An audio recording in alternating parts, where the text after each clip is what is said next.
कल दोपहर मैं काम से बाजार में पंसारी की दुकान पर गया। मुझसे पहले उसकी दुकान पर एक महिला वहां पर खड़ी थी। उस महिला के हाथ में एक डलिया में लड्डू गोपाल जी थे।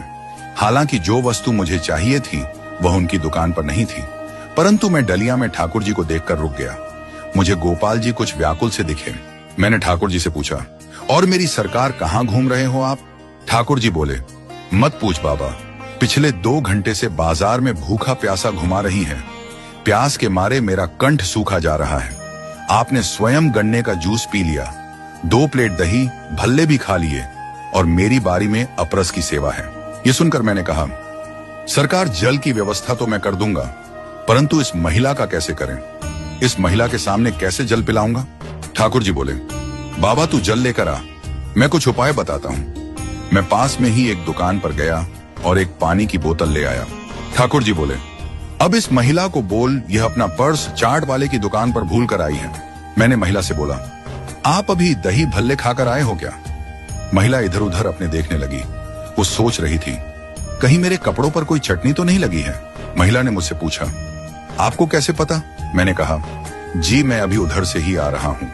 वो चाट की दुकान वाला मेरा जानकार है। उसी ने मुझे बताया कि बाबा एक महिला जिनके हाथ में ठाकुर जी हैं, यदि आपको दिखें तो उसको कहना कि वो अपना पर्स मेरी दुकान पर भूल गई हैं। अब उस महिला की सांस रुक गई। वो कहने लगी, हाय राम, मेरे पर्स में तो कुछ गहने और 10,000 रुपए हैं। उसने आप देखा ना ताप गोपाल जी को पंसारी के काउंटर पर रख तुरंत भागी। अब मुझे मौका मिल गया था। मैंने तुरंत पानी की बोतल खोली। उस समय तुलसी दल की व्यवस्था न होने के कारण मैंने ठाकुर जी की कंठी माला से जल का स्पर्श करवाया और ठाकुर जी को जल पवा दिया। ठाकुर जी बोले, बाबा अब जान में जान आई। कुछ देर में वो महिला सामने से आती दिखाई दी। मैंने ठाकुर से कही, सरकार यदि आपकी आज्ञा हो तो इसे 2-4 अच्छी सुना दूं। ठाकुर जी बोले, रहने दे बाबा, तू किस किस को सुनाएगा?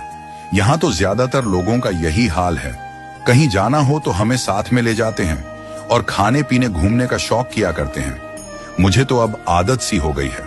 तू अब जा, यदि यहीं रहा तो तेरा इससे झगड़ा हो जाएगा। मैं ठाकुर जी के कहने से आ तो गया, परंतु मन सारा दिन व्याकुल रहा।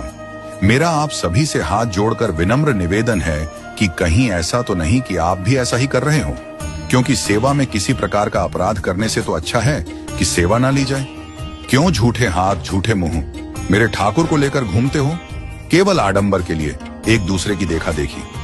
मत दुखी करो यूं डलिया में ले जाकर मेरे गोपाल जी को।